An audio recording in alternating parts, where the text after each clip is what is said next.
నమస్తే, welcome to A1 TV Telugu news updates చూద్దాం. ప్రభుత్వము వైద్య కళాశాలను నిర్మిస్తే ఈ ప్రాంత ప్రజలకు వైద్యం ఉచితంగా అందుతుందని సిపిఎం పార్టీ కేంద్ర కమిటీ సభ్యులు రామాదేవి అన్నారు. బాపట్ల పట్టణంలోని ఎన్జీఓ హోంలో ప్రభుత్వ మెడికల్ కళాశాలల పరిరక్షణ కమిటీ కన్వీనర్ వల్లంరెడ్డి లక్ష్మణరెడ్డి ఆధ్వర్యంలో ఈ సమావేశం జరిగింది. ముఖ్యమంత్రి నారా చంద్రబాబు నాయుడు P4 అంటూ ప్రజలను మోసం చేశారని, మరోమారు PPP అంటూ ప్రజలను మోసం చేయడానికి సిద్ధపడ్డారని ఆమె విమర్శించారు. రాష్ట్రంలో మెడికల్ కళాశాలను ప్రైవేటు పరం చేసి కోట్ల రూపాయల విలువ చేసే ఆస్తులను దారాదత్తం చేస్తున్నారని అన్నారు.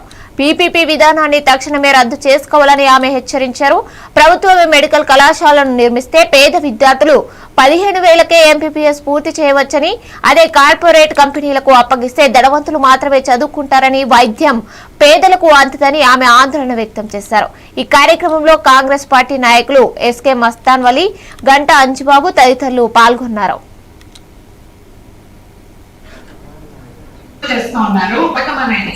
ఒక్క వైద్య రంగానికి పరిమితం అవట్లేదు. నేను నిన్న మొన్న చూసాను. P4 ఇది ఇది ఇది మూడు పిల్లలు P4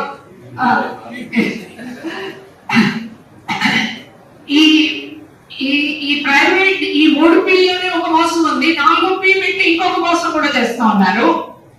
దీన్ని సంపూర్ణంగా అమ్మేసేటటువంటి ఒక పథకం.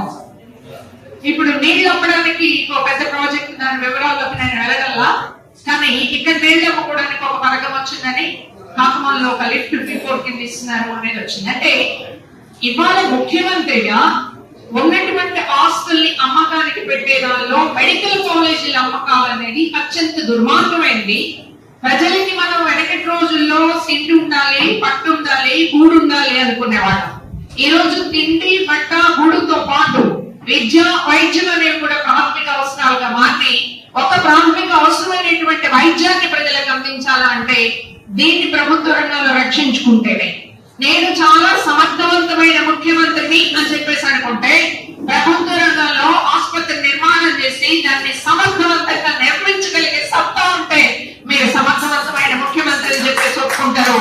లేకపోతే ఈ రోజు అమ్మకానికి వచ్చినటువంటి CEO గానే ప్రజలు భావించేటటువంటి పరిస్థితి ఇప్పటికే వచ్చింది. 16 నెలలకి 5 ఏళ్ళు ఇదే పరిస్థితి గడిస్తే CEO ఇంటికి వెళ్ళండి, మా ఆస్తుల అమ్మకానికి అవసరం లేదని చెప్పే పరిస్థితి వస్తుంది.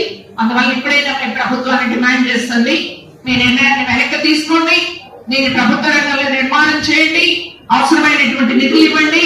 పేద విద్యార్థులకి ఎవరైతే మీరు వాగ్దానం చేస్తా ఉన్నారో ఆ వాగ్దానాన్ని నిలబెట్టుకుని మీరు నమ్మకాన్ని పొందండి. లేకపోతే చెప్పేసి 4 పడతీసి ఇవాళ కాలేజీ అమ్మకానికి కూరుకున్నారు.